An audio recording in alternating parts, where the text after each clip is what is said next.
Kidlat News Updates. Mga balita ngayon, 3 dating lawless elements sumuko sa Basilan, 4 na baril isinuko. 14 anyos na suspect sa pagpatay sa kaklase sa Las Piñas National High School, sumailalim sa inquest, face-to-face classes sinuspindi. Mangingisda sa Bohol sinagip, 2 pa iniligtas sa Capiz sa magkahiwalay na rescue operations ng Philippine Coast Guard. Ako po si Cesar Soriano para ihatid ang nangungunang mga balita sa buong kapuluan. Ngayon, 3 dating lay law, lawless individuals ang voluntaryong nagbalik loob sa pamahalaan at nagsuko ng 4 na baril sa magkakahiwalay na balik loob ceremonies noong July 13, July 25 at August 1 sa Ongkaya, Pucan at Albarca, Basilan.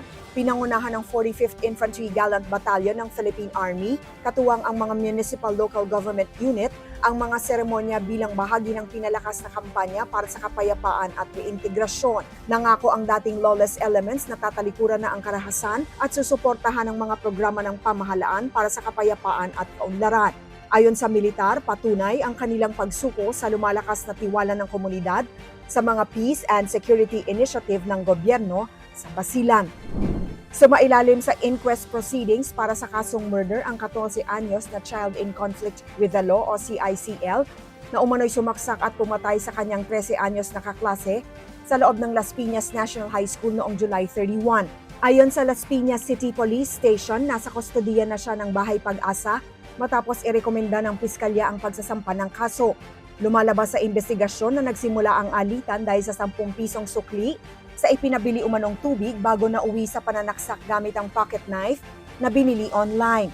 Kaugnay nito, sinuspindi ang face-to-face classes sa Las Piñas National High School at Las Piñas National Senior High School, Diego Serra Campus mula August 3 hanggang 7 at pansamantalang inilipat sa asynchronous modular learning upang bigyang daan ang psychosocial intervention at mental health support. Nakatakdang magbalik ang face-to-face classes sa August 10, maliban kung may panibagong abiso mula sa lokal na pamahalaan. 3 mangingisda ang ligtas na sinagip ng Philippine Coast Guard o PCG sa magkahiwalay na search and rescue operations sa Bohol at Capiz. Noong August 2, iniligtas ng Coast Guard Substation Haina, katuwang ang Special Operations Unit, Eastern Bohol at Bantay Dagat, ang 40 anyos na si Ronald Aklan matapos matagpo ang nakakapit sa kanyang bahagyang lumubog na motor bangka sa karagatan sa pagitan ng Valencia at Garcia Hernandez, Bohol. Samantala, noong August 1, matagumpay ring sinagip ng Coast Guard Substation Dumagit ang 2 mangingisda mula Batan, Aklan na naiulat na nawawala matapos masiraan ng makina ang kanilang bangka sa karagatan ng Sapian, Capiz. Ligtas na naibalik sa kanilang pamilya ang 3 habang muling pinaalalahanan ng PCG ang mga mangingisda na tiyaking ligtas at maayos ang kanilang mga sasakyang pandagat bago pumalaot. Para sa Kidlat News Channel, ako si Rosalyn Sinchonco, nag-uulat. ako po si Cesar Soriano, kasama nyo sa bawat pagputo ng balita.